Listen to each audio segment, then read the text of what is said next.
오늘은 여호수아서 19장 1절부터 23절까지의 말씀을 본문으로 기업의 의미라는 말씀을 증거하도록 하겠습니다. 기업의 의미. 이제 하나님께서는 이스라엘 백성들을 통해서 가나안 땅을 정복하게 하셨고 그 가나안 땅을 이제 지파별로 기업으로 나누는 장면을 우리가 마주하고 있습니다. 이 기업의 의미가 우리에게 어떻게 적용될 수 있을까라고 생각해 보아야 한다라고 하는 것이지요.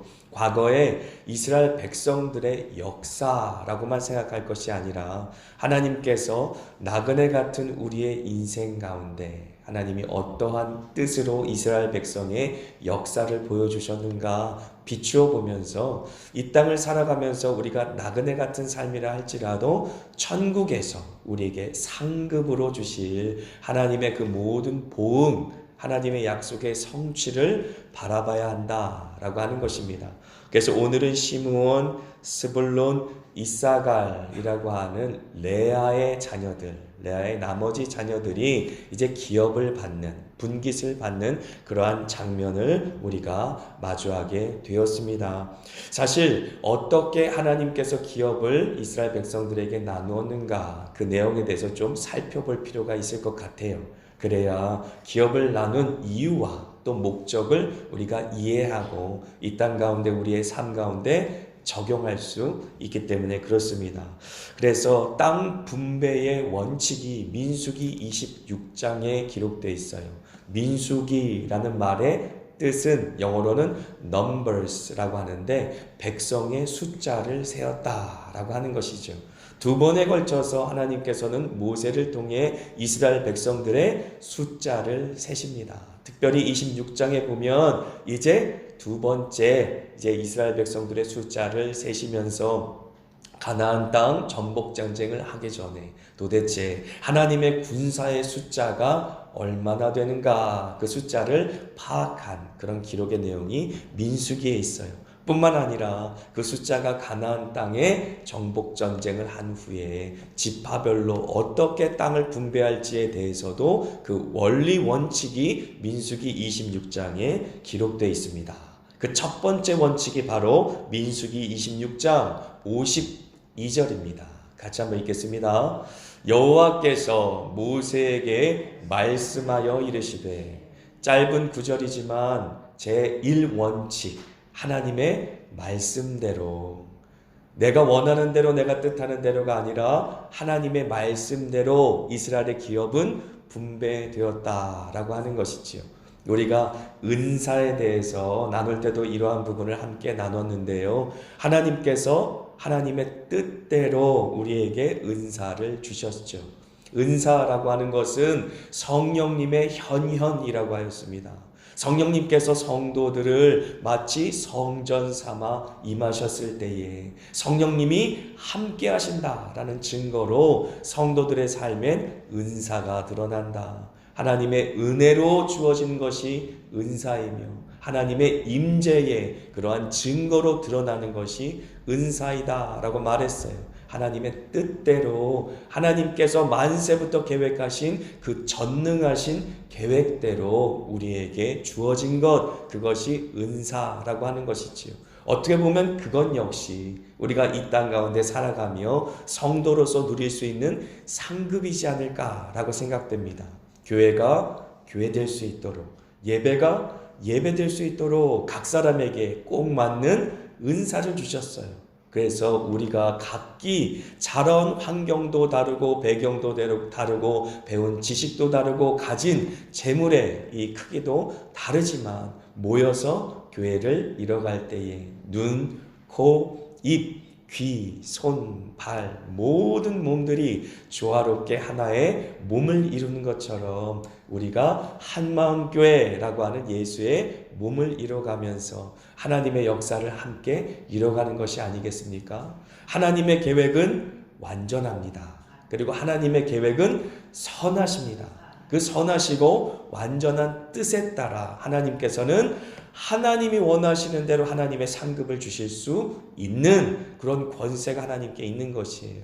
그것을 우리는 인정해야 하는 것이지요. 이스라엘 백성들이 이제 12지파로 나누어져서 그들의 상급을 받았을 때에 오직 하나님의 말씀대로 하나님의 뜻대로 받았다라는 것은 우리의 마음속에 오직 하나님의 뜻만이 이 땅 가운데 온전히 쓸 것이다 라는 믿음을 갖게 만드는 것입니다.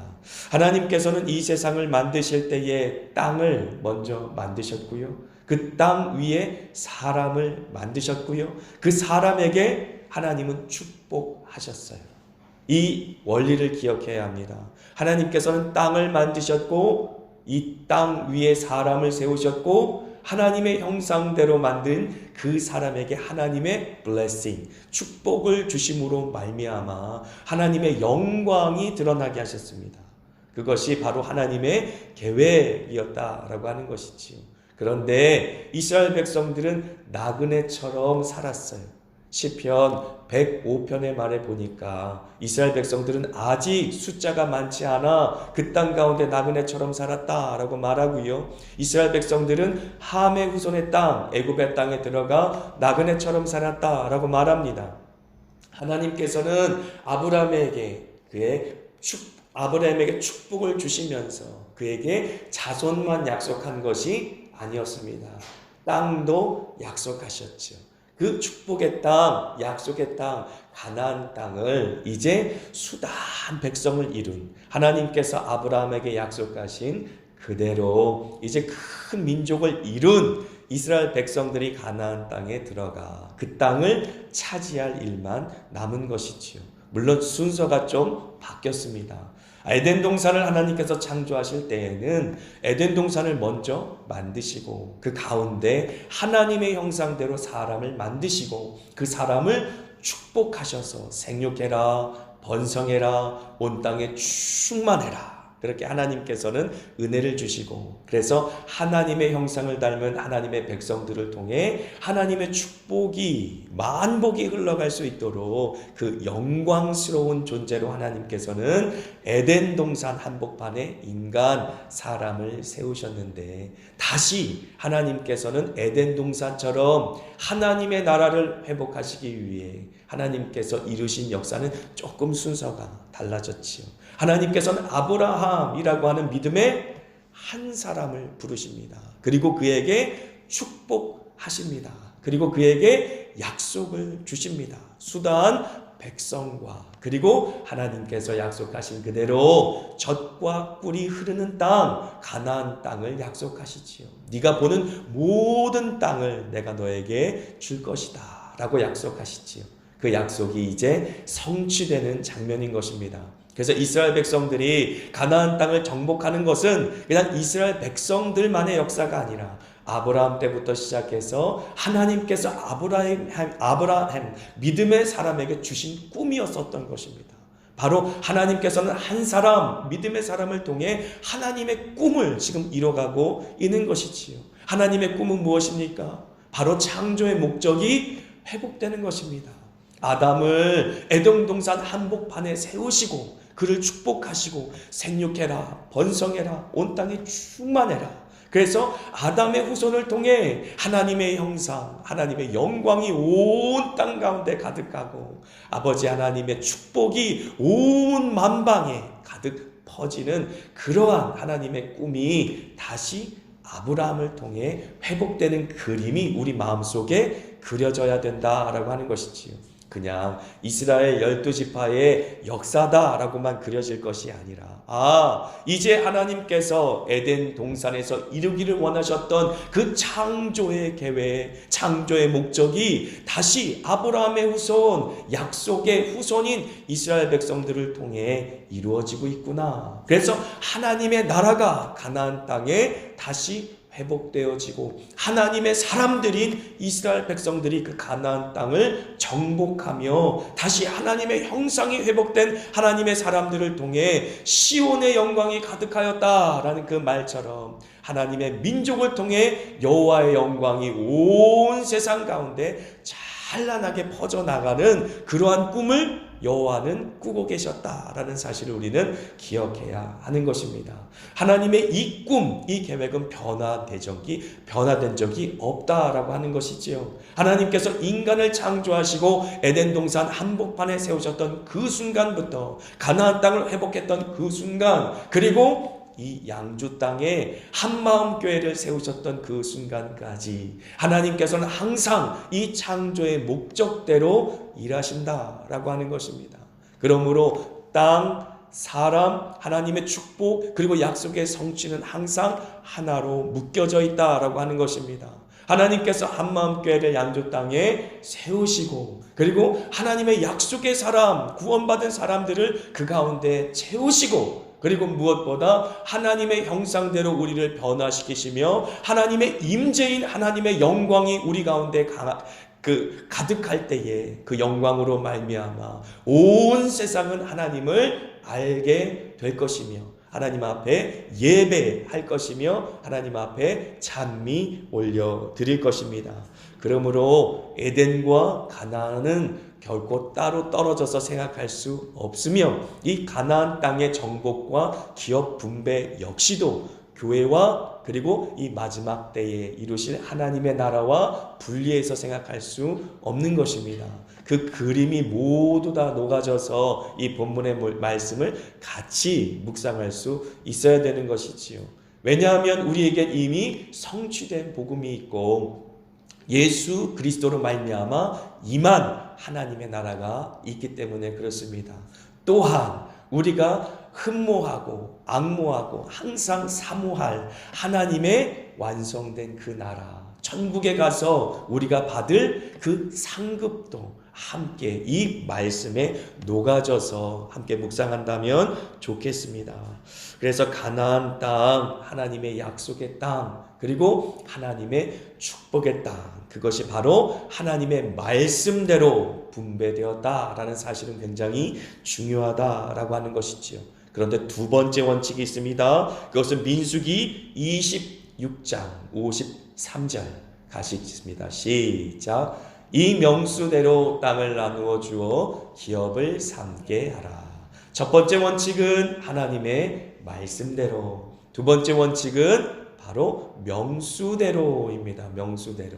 인구가 많은 지파를 훨씬 더 우선시하여서 이 땅을 분배하였다. 땅의 크기도 그렇고요. 가만히 보면 땅의 크기만 그런 것이 아니라 외적이 침입할 수 있는 험지에 이제 강한 부족들을, 이제 지파들을 배정한 것을 알 수 있어요. 그래서 한번 사진을 한번 보여주시죠. 그 다음 거 한번 넘겨주시면 됩니다. 자, 12지파 중에 사실 레위 지파하고요, 요셉은 제외됐어요.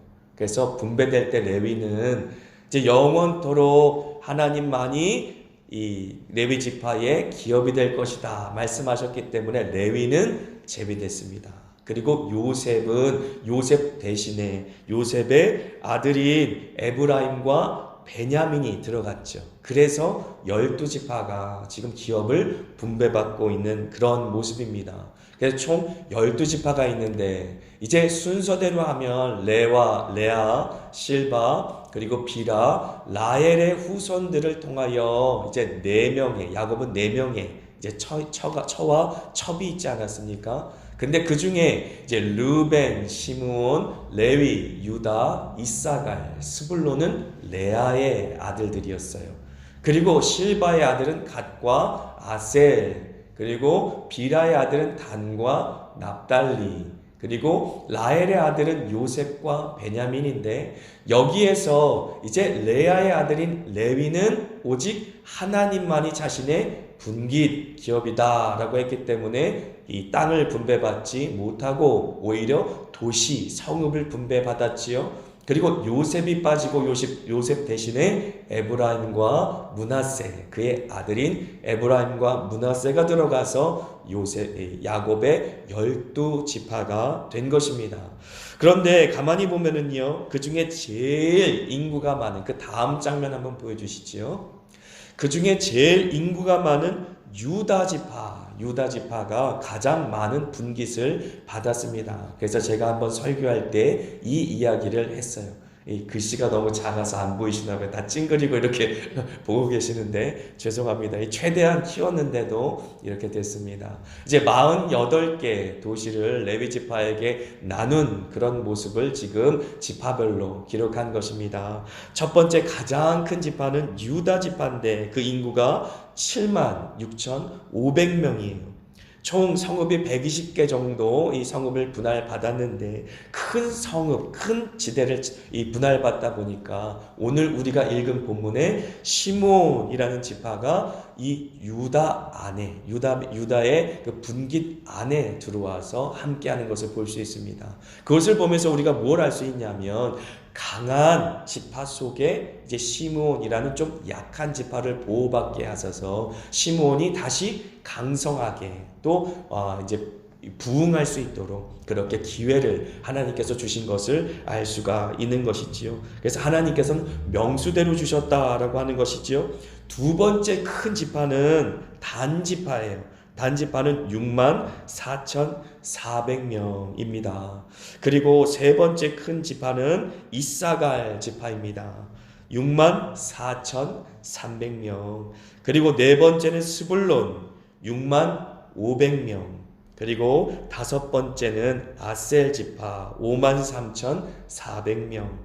여섯 번째는 므낫세 지파 52,700명. 이건 제가 다 센 게 아니고 민수기에 나와 있는 내용이에요. 민수기 26장에 나온 내용이에요. 제가 다 센 거 아닙니다.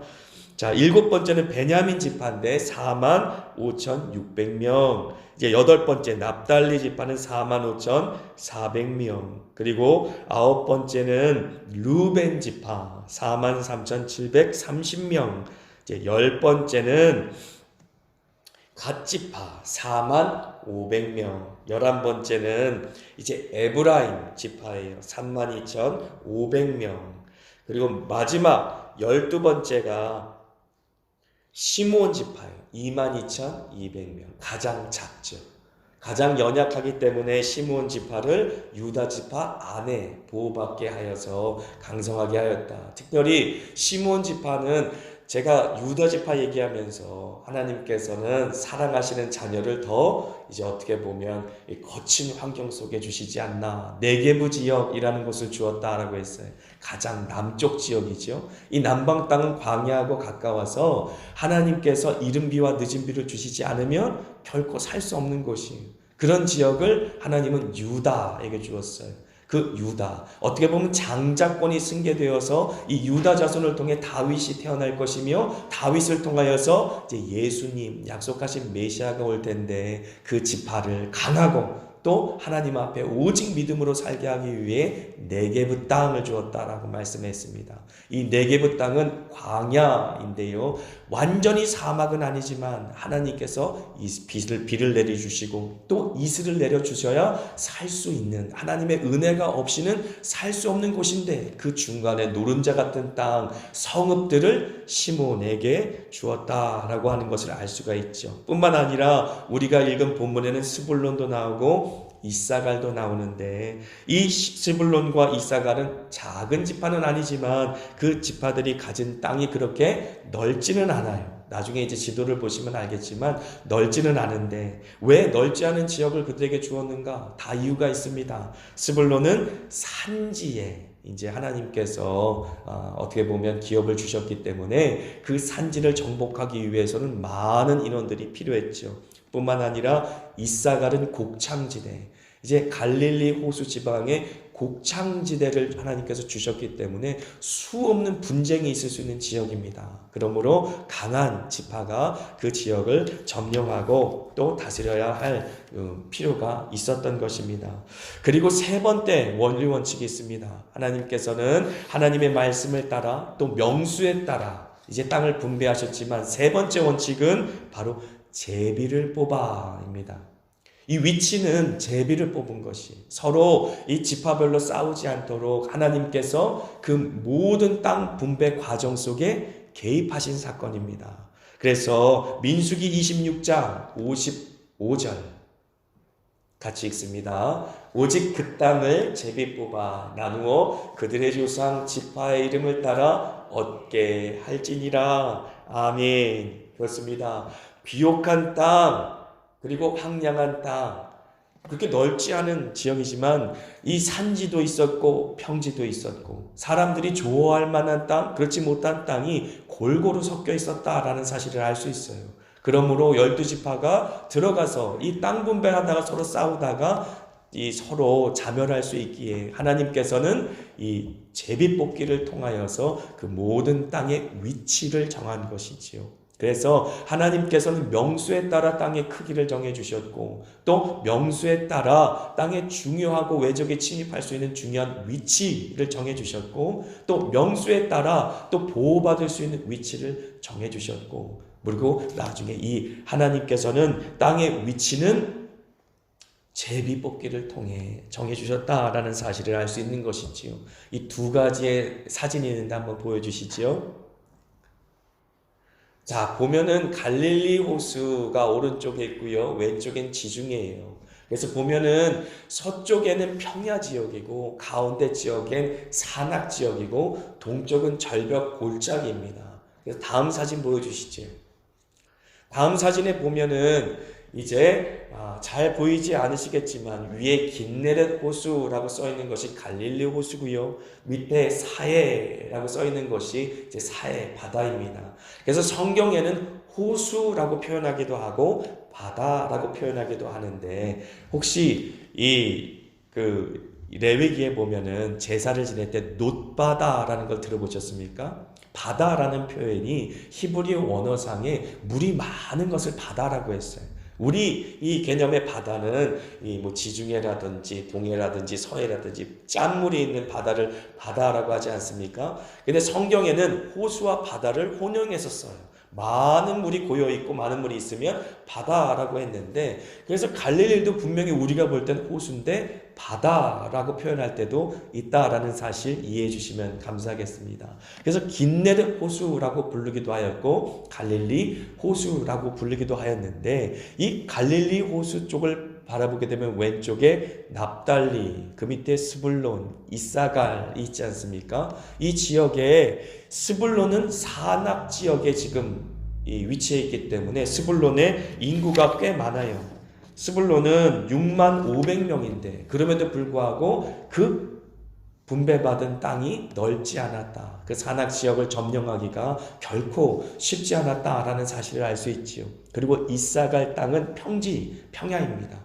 곡창지대여서 이제 긴네렛 호수라고 하는 갈릴리 호수의 그 수자원을 이용해서 그 평지의 곡창지대, 많은 곡식이 나오는 지대였기 때문에 끊임없는 외적의 침략이 있었던 곳이었다라는 것을 알 수 있죠.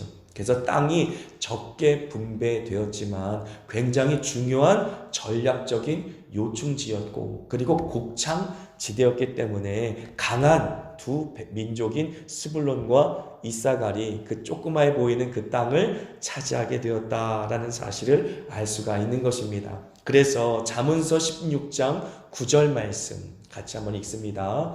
사람이 마음으로 자기의 길을 계획했을지라도 그의 걸음을 인도하시는 이는 여호와시니라. 아멘. 2026년도를 맞이하시면서 여러분들의 마음속엔 어떤 마음이 있는지 모르겠어요. 물론 우리가 하나님 앞에 기도하면서 계획을 세우지만 그 계획을 이루시는 분은 하나님이시다라고 하는 것이지요. 뿐만 아니라 잠언서 16장 33절 같이 읽습니다. 제비는 사람이 뽑으나 모든 일을 작정하기는 여호와께 있느니라 라고 하는 것이지요. 그래서 이스라엘 백성들 12지파가 서로 싸우지 않고 하나님께서 골고루 하나님의 나라가 되게 하시기 위해 서로 화평하게 그 땅을 차지하고 또 무엇보다 하나님의 기업을 소유하는 그런 안식이 모든 지파 가운데 주어지기 위해 하나님께서는 제비라는 것을 통하여서 이스라엘 지파들에게 그 땅을 나누어 줬다라고 하는 것입니다. 그래서 기업의 의미를 좀 정리해 보았습니다. 신명기서 12장 9절로 10절까지의 말씀 같이 한번 읽습니다. 너희가 너희 하나님 여호와께서 주시는 안식과 기업에 아직은 이르지 못하였거니와 너희가 요단을 건너 너희 하나님 여호와께서 너희에게 기업으로 주시는 땅에 거주하게 될 때, 또는 여호와께서 너희에게 너희 주위의 모든 대적을 이기게 하시고 너희에게 안식을 주사 너희를 평안히 거주하게 하실 때에.